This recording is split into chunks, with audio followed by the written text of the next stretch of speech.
Hello, my name is Dick Sparks. I'm a Paulist priest, and I'm visiting Emmaus Parish to do a parish mission. The first talk, Jesus is not an afterthought. Basically, I was saying, I want to talk about salvation and redemption, pay it forward, rather than pay it back. More about God's love unfolding than paying a debt for our sin. And what I suggested is that we Catholics slip into something that the Protestants challenge and call us works righteousness. What they mean is, sometimes you Catholics seem to think it's by your efforts, your earning, your deserving, that you'll get to heaven. What you do will influence God, and if you don't do it, God won't love you. God won't be there. I don't think that's true, but that's a traditional model. And an example would be, I've had parents come to me and they'll say something like, I have an adult child and they don't go to church. Or maybe I have an adult child and they didn't get an annulment, or they're married outside the church, or I have a son who's gay. And I'll say, well, what's your worry?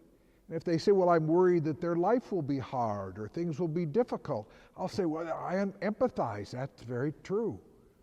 But if they say, I'm worried they'll go to hell, then I'll say, well, would you send your daughter to hell if she died tomorrow? And they'll go, well, no, she's impetuous and she takes after her father and we weren't perfect. So then I say, well, then are you kinder than God is?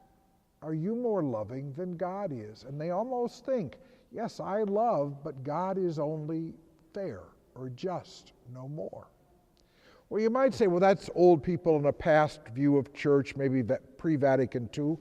But I run into a lot of young people on college campuses and in teenage retreats.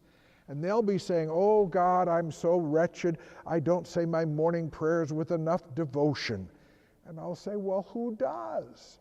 And they'll be judgmental on themselves and judgmental on everybody else. So I think that idea of sort of beat me is pretty common among Catholics. And I think a lot of it comes from what we call the atonement or payback way of looking at things. Now that really can be summarized like this, and we probably all heard it in religion class somewhere. God made the garden, he put Adam and Eve in it, and he said you can do anything, be happy, you can be naked and you don't feel guilty, all that's good, but don't eat that one fruit from that one tree. And they said, I wonder why he doesn't want us to eat that. I wonder if we eat that, will we be better than we are? I wonder if that's a really better fruit than any other fruit. They got jealous. They got insecure. They wanted more. And that's the core original sin. In all of us, there's something that won't be satisfied, but kind of wants to grab for more. Well, as the story goes, God threw them out of the garden, and now the gates of heaven are closed. So, well, how do we get them open? That's where I say Jesus is not an afterthought, because in that story, it's like, oh, plan B, we'll have to fix this. Oh, I think I'll send my son. Oh, they can kill him like a fatted lamb on the altar, and then I'll accept that sacrifice, and then I'll open heaven's gates. That's what most of us learned, that somehow Jesus was sent as the Lamb of God to pay the debt so God would open the gates again. My worry is that does pretty good by Jesus, but it doesn't do very good by God the Father. Why does he say, I won't be satisfied unless it's divine human blood? It must be my son and he must be killed. People go, that's the kind of God I'm afraid of. And that's why I worry that picture model doesn't bring us closer to God. It sometimes makes us afraid. So the model I proposed, and then again, I'll give it to you fairly quickly, but we trace it back to certainly St. Paul and his experience of life, Irenaeus of Lyon, who said, God's glory is us fully alive, not us beating our breasts, but us being happy, flourishing. John Duns Scotus was a Franciscan about the time of Thomas Aquinas. He's known for this.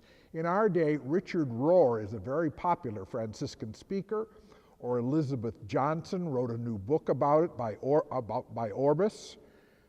I'd say John the 23rd at Vatican II, and maybe even Pope Francis when he says, who am I to judge? He's saying, somehow let's be more loving than finger shaking. And so this model says, from the beginning, God spilled over in his love.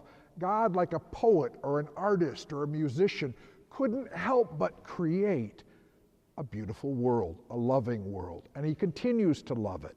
And you go, oh, well, do you accept that? Well, but won't he say, if I don't know? He says, I'll love you no matter what. It's like, well, then what is Jesus, or who is Jesus? Jesus is that love come to fullness.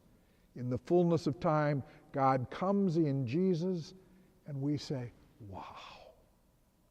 Seems to me that's the core message that I think would make God more believable to people. And I think most people worry about a God who will send you to hell rather than a God who loves you no matter what.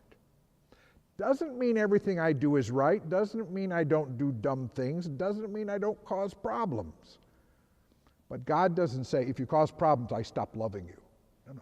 God says, if you cause problems, let's work on it. I'll still be with you. So, to bring this short version to a conclusion, I think 3 songs capture it well. God is love, and we who abide in love abide in God, and God in us. And the second one, when things go bad, no storm can shake my inmost calm, while to that rock I'm clinging, since love is Lord of heaven and earth. How can I keep from singing? And finally, and I think this ought to be our kind of life's chant or mantra, from the Beatles. And they took the words from Mary when she didn't know what to do when the angel came. And ultimately she said, let it be, let it be, let it be, let it be. Whisper words of wisdom, let it be.